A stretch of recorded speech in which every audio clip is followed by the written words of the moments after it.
The all-new 2022 11th gen Honda Civic Si. And Mark and I are here in California, where Honda was kind enough to airlift us into the canyons like some cattle. And sadly, we only have about 4 hours with this car, so we're gonna have to do a quick drive on this vehicle and give you a brief overview of this car as a whole. The new Si is based on the 11th gen Civic, which means all of the body structure improvements from the regular sedan carry over into this vehicle. So you have more torsional rigidity, it's a wider track, it's a longer wheelbase, and on top of that as well, they've added so many more adhesives to the body structure of this vehicle where it's a more quiet cabin. Honda's done their best to narrow the gap between the previous generation Type R and this vehicle, so they've carried over some of the suspension components. Gone, sadly, are the adaptive dampers from the regular old Si. In its place are some passive dampers, but the mounting points for the dampers front and rear are far stiffer. They've carried over the upper and lower B-arms front and rear from the regular Type R, and they've carried over the bushings front and rear from the regular Type R. And on top of that, when you compare the suspension tuning to the regular 11th gen Honda Civic, the rear spring rate is 50% stiffer and the fronts are about 8. And they have larger sway bars front and rear and larger brakes. The 1.5 liter turbo in this car is essentially a carryover from the prior generation vehicle. They've changed the exhaust system, which makes it anywhere between 27 to about 30% more efficient, and the engine tuning itself has changed. So now torque comes on earlier, and at the peak power levels, when you're at the very top of the RPM band, you can be in the power for longer. The flywheel's been changed in this car as well, so now it responds faster. It's gone to a single mass flywheel, which is about 27% lighter, which they claim gives you about 30% more throttle response. And the shift linkage for the manual transmission has also been altered to give you a more direct feel. The throws are about 10% shorter, but past that, I think it's time for Mark to rip me out of this car to talk about the interior space. Nothing!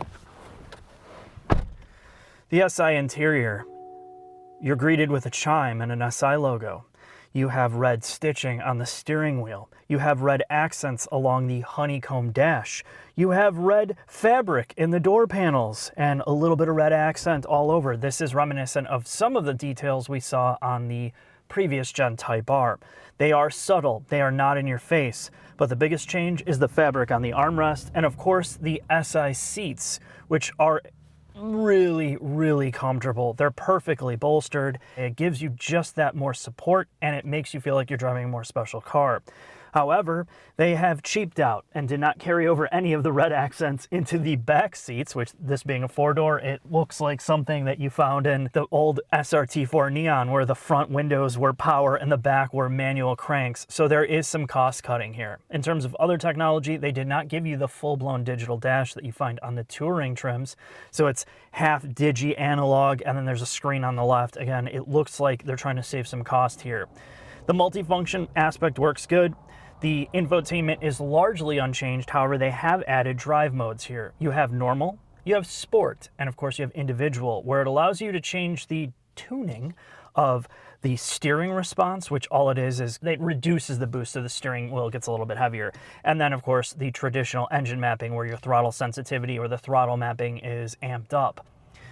The ASC, there's still fake engine noise, however, it's not as aggressive as it used to be, and when you put it in normal mode, it disappears. The big thing here is they also have added Rev Match, which was something that you found on the Type R, so you can toggle that off and on in the infotainment. And some of this doesn't really make any sense. I wish there were physical buttons for certain aspects of this, but anyway, most everything is really well thought out. It's much like the regular Civic in every other regard. The back seats are comfortable. The visibility is amazing in here, and that was by design.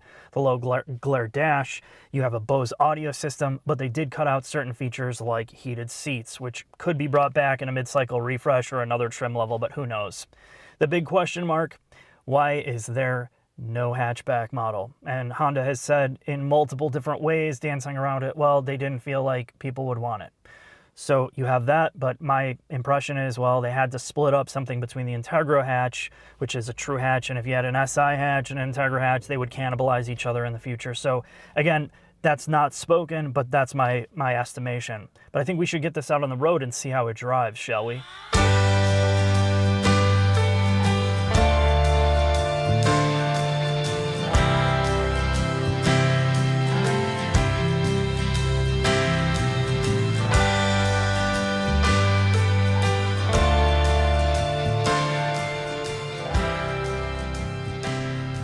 Jack, Civic Si, feel like I should have a peach fuzz mustache to be driving this car. Well, as an Asian man, Mark, I'm always self-conscious when I'm in a hot Honda Civic. Well, this is pretty hot. Let's launch this thing, see how it gets off the line, shall we?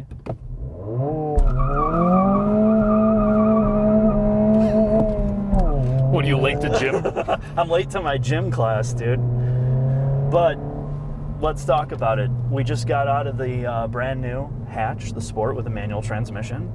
We've driven every iteration of this car now, and I continue to be even more impressed the more we drive this. Let's talk about what it does well.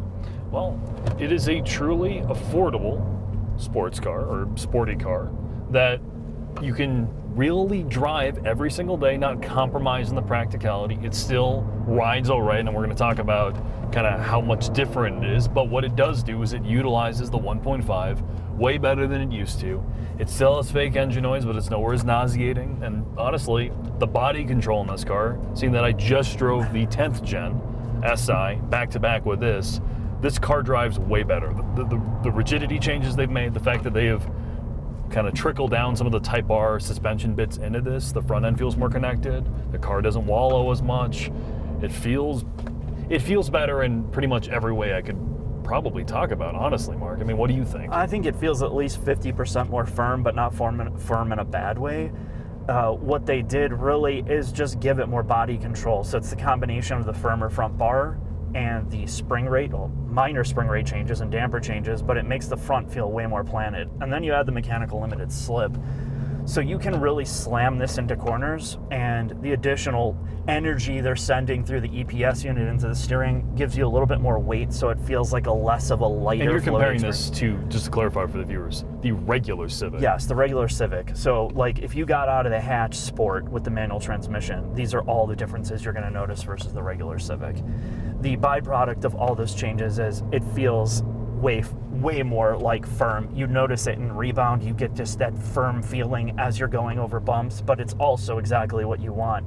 It finds a great middle ground between the Type R, and I would say this is like, compared to the previous, well, obviously the 10th gen Type R, this is, to me, feels like 60 to 70% of that in terms of damping and the way that the car feels. Obviously, the engine is nowhere as powerful No, as the not Type R. engine. No, for sure. The engine's nothing like that. But how does the engine feel compared to the regular Civic in your mind? so when we drove out here in the regular hatch, you'll notice that it's still a 1.5 liter, right? But in that car, you have that really broad window where you have all the torque. And then once you get in the hills, it runs out of that turbo power. It runs out of that torque that you're getting, and it feels like a naturally aspirated 1.5 that you're constantly having to beat the shit out of to get it to go. Whereas this car, even though it's a 1.5, the way that the tuning is, I don't have to go down into second gear as much. Like, obviously I should be in second gear here, but it doesn't just die in third. It still pulls the red line. It does, yeah. I mean, it wants to wind out. The way that they've set up the tuning is great. And one of the biggest questions was, well, how's the rev hang? The rev hang is still there in your big first to second gear shifts. If you just like slam shift second and you let off the clutch, there's a bit of rev hang, but it's not completely it's not as obnoxious as people make it out to be, and I don't think it's as bad here in terms of tuning as the previous car, the previous generation Si. So overall, really, what they've done here is made it a remarkably great handling car that you can go flat out in, really, and most conditions, and you're having a lot of fun while not getting beat up on the street. The manual transmission feel is, even though it's cable shifted, it's very direct, it's very easy to use, the clutch is light, it's not a workout. And they've added rev match to this car too. So if you are sitting in traffic and you don't want to have to deal with rev match downshifts, it'll do it for you.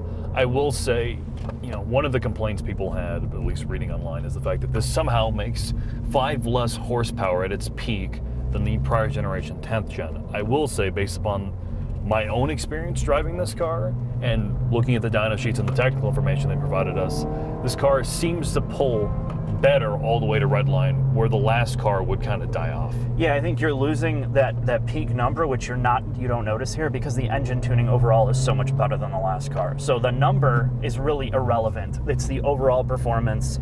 The overall engine tuning is just far superior, which makes it for a much better driving experience than the last car.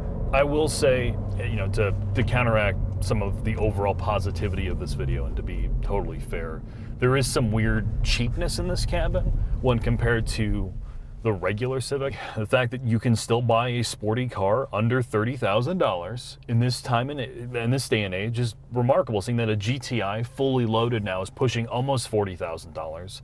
You know, if you get a Veloster N, which is its closest competitor in price, you have to deal with the Hyundai buying experience, which is, you know, questionable. And the car feels like at least the interior space feels like a huge shitbox compared to this. So this is a good blend and something you'd actually want to spend a lot of time in and day out without totally beating you up. I think that's a good time, Jack. Let's get into the final thoughts and we'll tie up any loose ends here. All right.